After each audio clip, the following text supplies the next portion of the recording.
Bienvenidos una vez más a este viaje de conocimiento sobre las herramientas esenciales en un laboratorio de electrónica.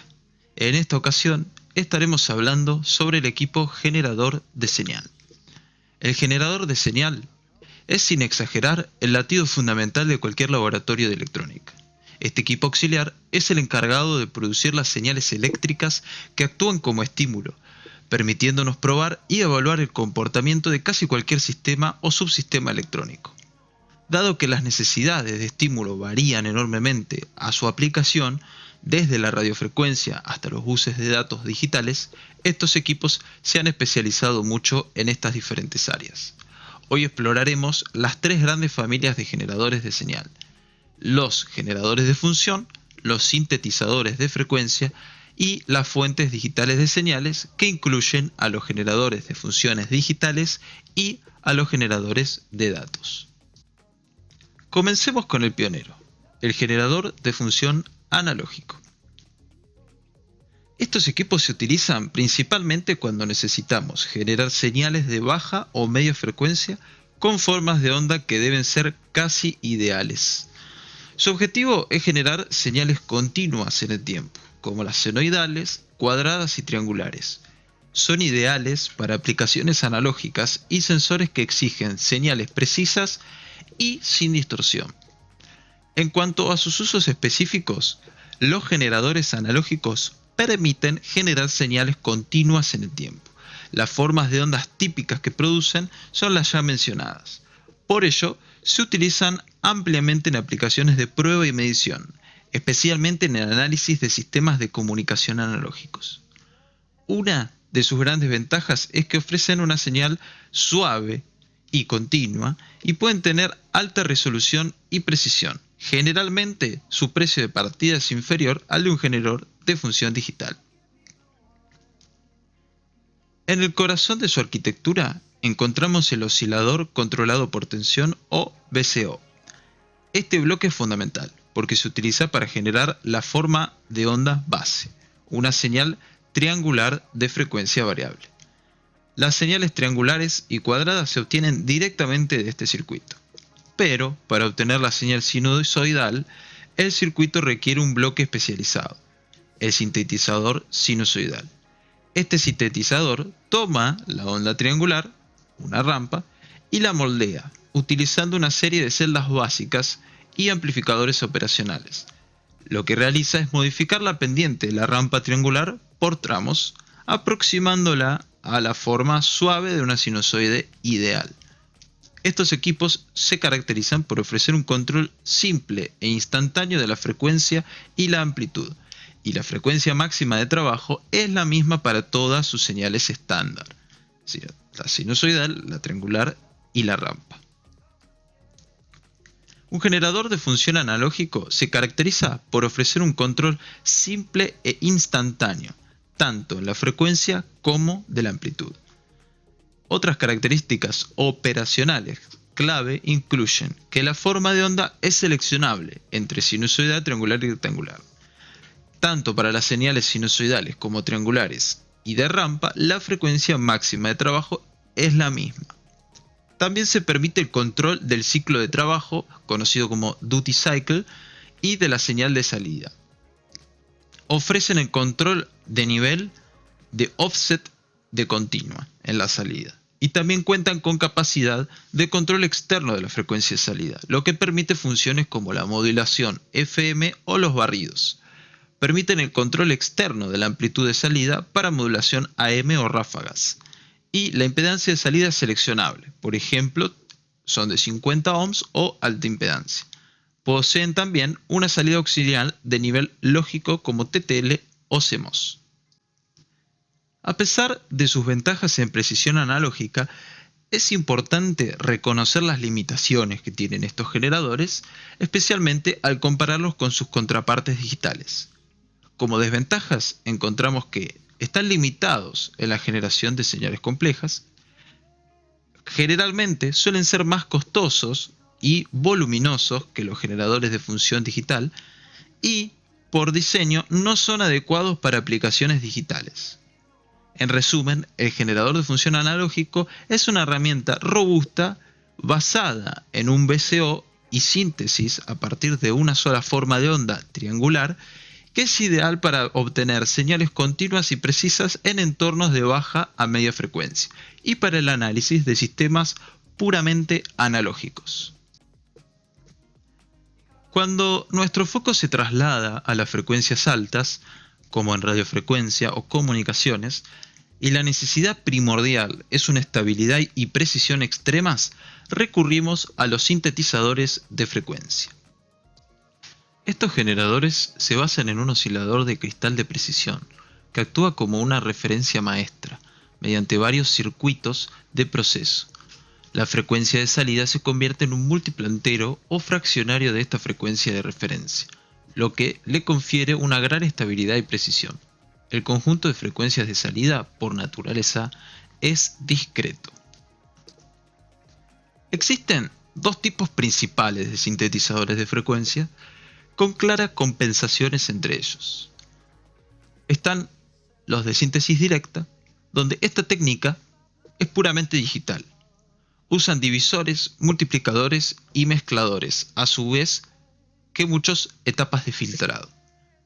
Su principal ventaja es que tienen una gran velocidad de cambio a la salida al seleccionar una nueva frecuencia. Por ende, esto es conocido como que tienen una respuesta muy rápida.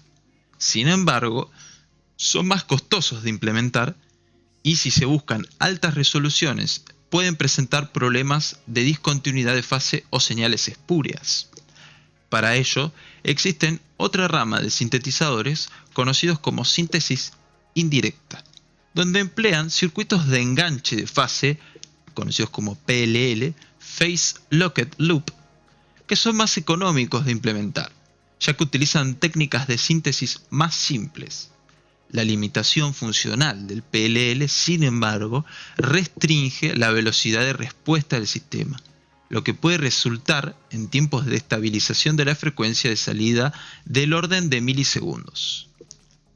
Los sintetizadores son altamente precisos y estables en términos de frecuencia, siendo fundamentales en aplicaciones avanzadas de radiofrecuencia. Nos volcaremos ahora en el desarrollo de un generador digital de señales. En su arquitectura, podemos entender que la síntesis de señal moderna se basa en el muestreo digital, también conocido como síntesis digital directa, DDS. La arquitectura DDS es la más común de los generadores de funciones digitales. La señal no se genera por un circuito oscilador analógico, sino a partir de valores almacenados en una memoria de forma de onda. La señal analógica se reconstruye mediante un convertidor DA, un DAC, que es un convertidor digital analógico.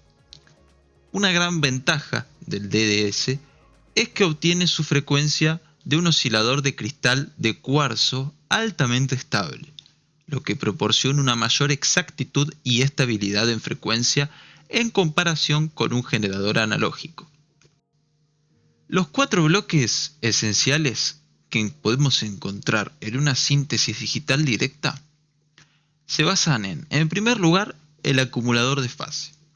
Este bloque suma digitalmente un valor programable, M o delta fase, en cada ciclo del reloj.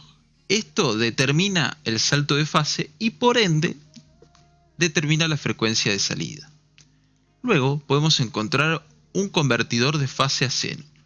Lo que hace es usar una tabla de valores que pueden estar almacenados en la memoria ROM o RAM para convertir el valor de fase actual en una magnitud de voltaje. Luego encontramos al DAC previamente mencionado, que transforma la magnitud digital en un voltaje analógico. La resolución en amplitud del generador está determinada directamente por el número de bits del DAC. Un DAC de baja resolución genera una señal más escalonada. Por ende, entendemos que es de gran importancia que el precio va a estar directamente determinado por este bloque en particular, donde si el DAC es de mayor resolución, obtendremos un dispositivo que tenga mayor calidad. Luego encontramos un filtro pasabajo.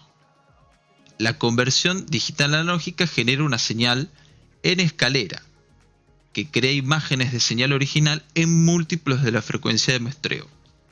Este filtro atenúa estas imágenes para obtener una señal limpia y pura a la salida. Otra rama de los generadores digitales son aquellos que comprenden una arquitectura tipo AWG. Los generadores de función arbitrarias, así denominados, a sus siglas Arbitrary Waveform Generator, son una evolución del DDS, diseñados para generar señales con formas de onda complejas. La diferencia clave radica en la mayor capacidad de memoria RAM y los sofisticados sistemas de disparos para secuenciaciones complejas. Un AWG puede generar formas de onda almacenadas en su memoria, adquirida de equipos reales como osciloscopios o analizadores, o generadas por cálculo matemático o simulación. Los generadores digitales son más versátiles y compactos, y también más asequibles que los analógicos de alta gama. Sin embargo, la señal generada es discreta en el tiempo, a diferencia de la continua que te emite un generador analógico. Finalmente, tenemos una herramienta especializada para el mundo binario, los generadores de datos. Estos equipos se usan para el ensayo de sistemas digitales, que requieren generar cadenas de señales binarias, o sea, secuencias de unos y ceros. Los generadores anteriores no tendrían la capacidad suficiente para esta tarea. Dos cualidades fundamentales que caracterizan a los generadores de datos son el secuenciamiento potente. Para evitar la necesidad de memorias gigantescas, los DG utilizan sistemas de secuenciamiento avanzado que permiten generar cadenas de datos complejos optimizando el uso de la memoria. Por ejemplo, mediante técnicas de looping, jumping y linking de segmentos. Después están las salidas múltiples. Dado que los sistemas digitales bajo ensayo suelen operar con múltiples entradas, buses de datos, los generadores de datos tienen un conjunto suficiente de salidas múltiples para interactuar con estos buses al mismo tiempo. Además, aunque trabajan en el dominio digital, tienen un bloque analógico de salida. Este bloque permite fijar o perturbar la amplitud de la señal o, crucialmente, programar retardos y jitters, pequeños cambios periódicos en la posición de los flancos de la señal. En resumen, la elección del generador de señal es estratégica y depende puramente de la aplicación que nosotros le vayamos a dar. Si se necesita una señal continua, pura y suave, que trabaje a baja frecuencia, concurriríamos a un generador analógico clásico, ya que es el ideal para este trabajo. En cambio, si se requiere mucha estabilidad y precisión en aplicaciones de alta frecuencia o que estemos trabajando justamente en radiofrecuencia, ya debemos optar por un sintetizador de frecuencia. Y si se busca tener un instrumento capaz de realizar muchas tareas, que sea versátil, que genere formas de onda complejas, que lo haga mediante secuencias de muestreo y nos dé múltiples aplicaciones, bueno, tendríamos que concurrir en comprar o buscar uno de síntesis digital, un generador tipo DDS o AWG, ya habiendo dicho sus diferentes características entre sí. Y además estaríamos en estos últimos ahorrando un poco más de costo y obteniendo un instrumento con muchísima versatilidad, y usualmente suelen tener tamaños más pequeños que nos permiten llevarlo quizás el día de mañana a algún otro lugar. Ahora, si el objetivo es estimular buses con cadenas de datos binarios, cadenas de datos complejos, el generador de datos es indispensable y es único en su aplicación. Así que con esto creería yo que concluimos con un resumen sobre los generadores de señales y aquí termina nuestro viaje en esta primera sección de las herramientas e instrumentos para los laboratorios de electrónica. Un saludo